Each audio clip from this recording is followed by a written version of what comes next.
before. In sports, we'll talk about some preseason accolades that UT Tyler softball is picking up a week before their first game of the season. Plus a check on last night's Mavs game and more just ahead.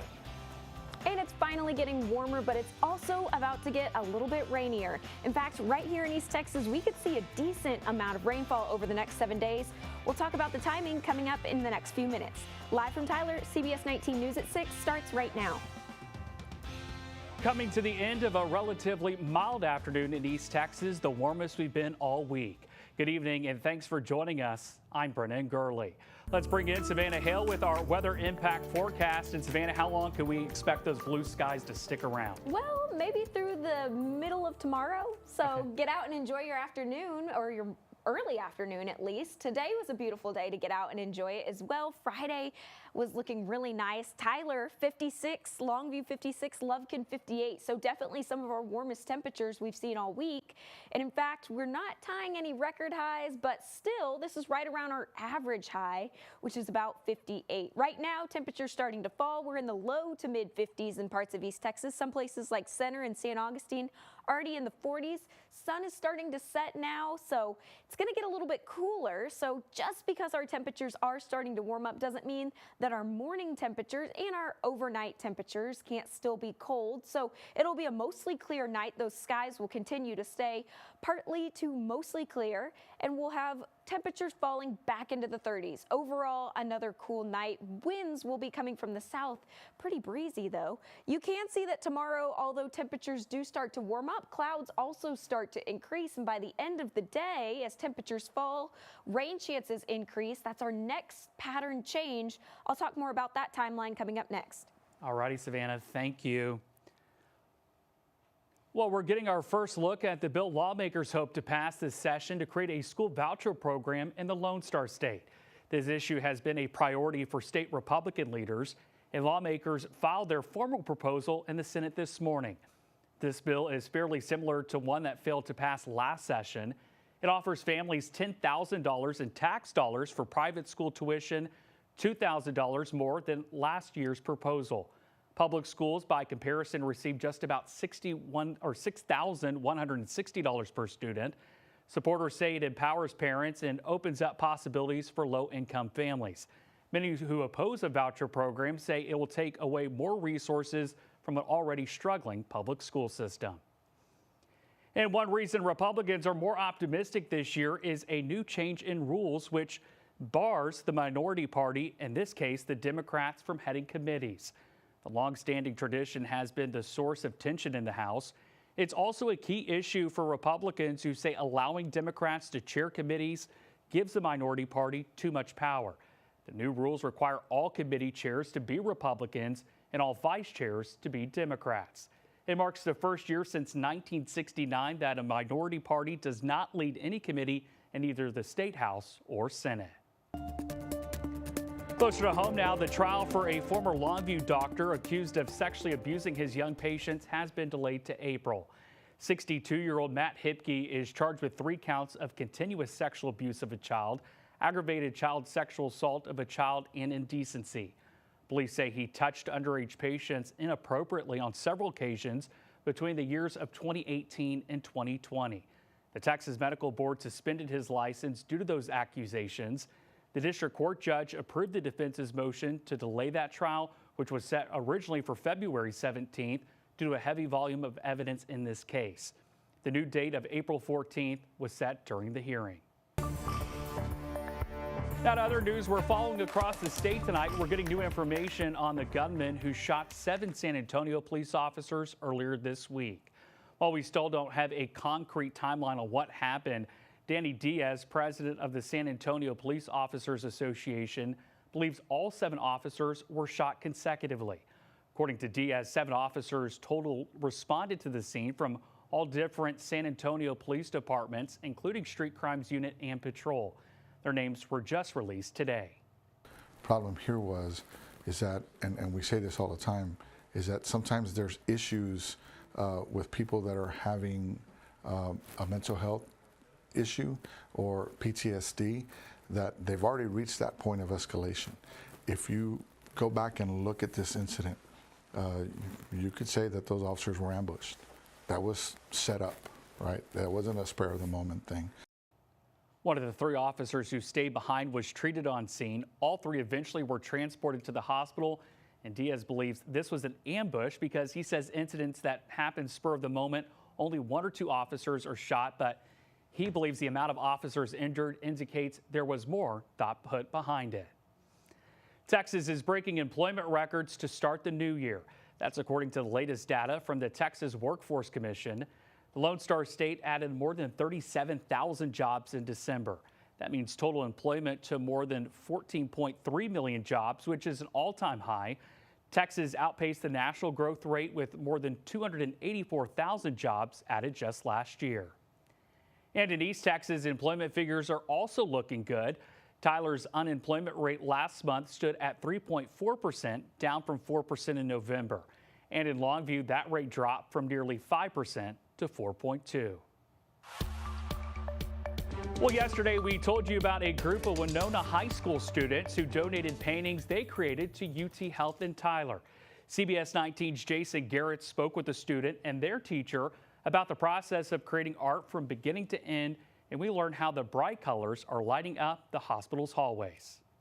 We're donating these flats, they're paintings that I had my students create from my technical theater class, where they started from scratch, just 5 pieces of wood that they turn into a frame, they add a canvas, they stretch it, they sketch it out, and then they paint it to color match a chosen piece of art that they've picked. I present the students, each group gets a choice out of like 8 different images. Each group consisted of 3 to 4 students. Everybody collaborates in every aspect of it, so nobody's in charge of just doing the whole thing themselves.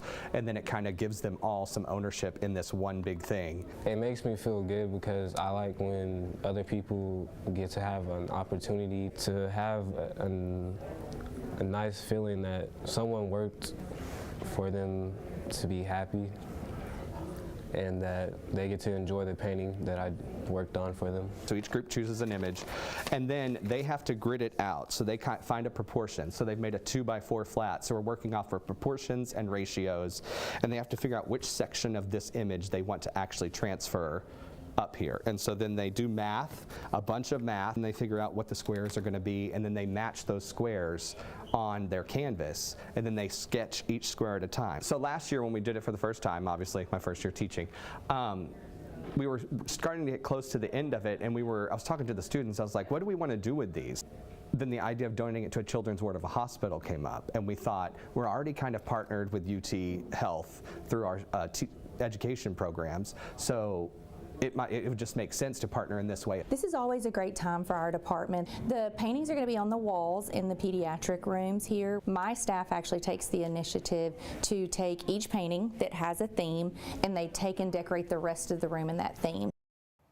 Some talented East Texans. Tyler Junior College's renowned precision dance team has a new director.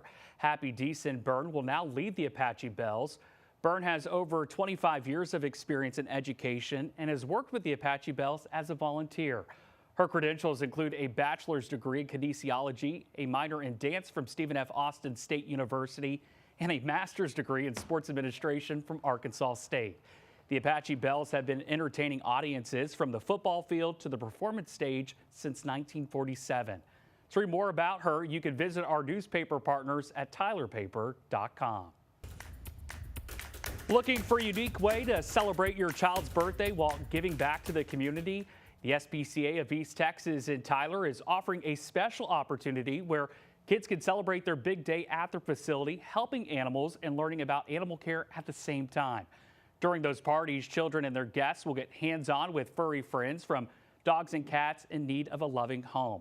They'll also take part in meaningful activities like crafting dog treats for the animals and learning about the important work the SPCA of East Texas does in the community. I think we wanted to give the community another option to have something to do with the kids and something to do for families. Tonight on CBS 19 News at 10, it's not only a chance to celebrate, but every party helps support the rescue's mission to save and rehome animals in need. And you could join us in making a difference with the second annual Paw It Forward campaign. CBS 19 is partnering with the SPCA of East Texas to improve the lives of animals in our community. And of course, we need your help. Your donation will provide essential medical care, food, and shelter for animals in need. And the best part of all of this, a generous donator has stepped up and they're going to match up to $15,000. It's easy to donate. You see that QR code at the bottom of your screen. You're going to be giving straight to the SPCA of East Texas. Well, if you have any weekend plans, temperatures look a lot more pleasant, but the rain could definitely put a damper on things. I'll have the timeline for the weekend just after the break.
Welcome back to CBS 19 News at 6. Cities like Houston are not accustomed to several inches of snowfall, so when that winter weather moved in, they were caught short on equipment.